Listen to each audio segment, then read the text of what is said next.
Bidaia hau nahiko bidaia berezia da.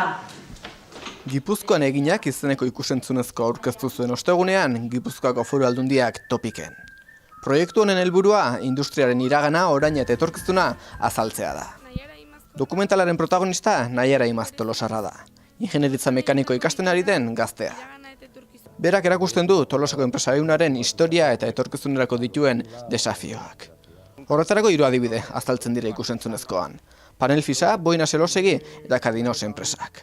Hauek izan duten bilakaera aztertzen da bertan. Ikusentzunezkoaren estreinaldian, bideko protagonistez eta hainbat herritarrez gain, Markel Olano aldun nagusia eta Olatzpeon Tolosako alkatea izan ziren.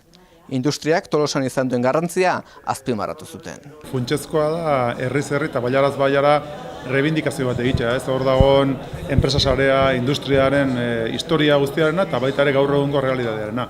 Guk uste dugu etorkizunari begira nahi badugu eta behar balen behar dugu. Bistan da izan eta jarraitu izaten industrialak, ez? Ikusten dugulako gaina horrek izugarri orekatzen duela gure gizartea.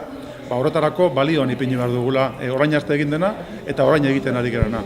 Nik uste dute etorkizuna behar da bezala planteatzeko ezinbesteko dela prestigiatzea enpresak eta enpresa sortzen dituzten personak. Eta orduan ekintzailetza, enpresari izatea, guzti hori gure gizartean oraindik ere asko dago indartzeko eta asko dago prestigiatzeko eta Gipuzkoan eginak ekimenak horri heldu nahi dio batipat. Enpresak jakinda gainea industria sektoreak Tolosaldeako eskualdean duen garrantzia ikusgarritasuna ematea guretzako oso importantea da. Eta hori egiteko gainea Gipuzkoako Foru Aldundiaren laguntza ezinbestekoa da. Beraz, importantea da gaurko eguna eta gainera aukera ematen du baita ere Gipuzkoa Foru Aldundiko ordezkari nagusienarekin feedback bat egiteko, ez? Eta hori egitea importantea dela iruditzen zait. Dokumentalaren emanaldia bukatutakoan, bertan parte hartu duten protagonistekin solasaldia egin zen.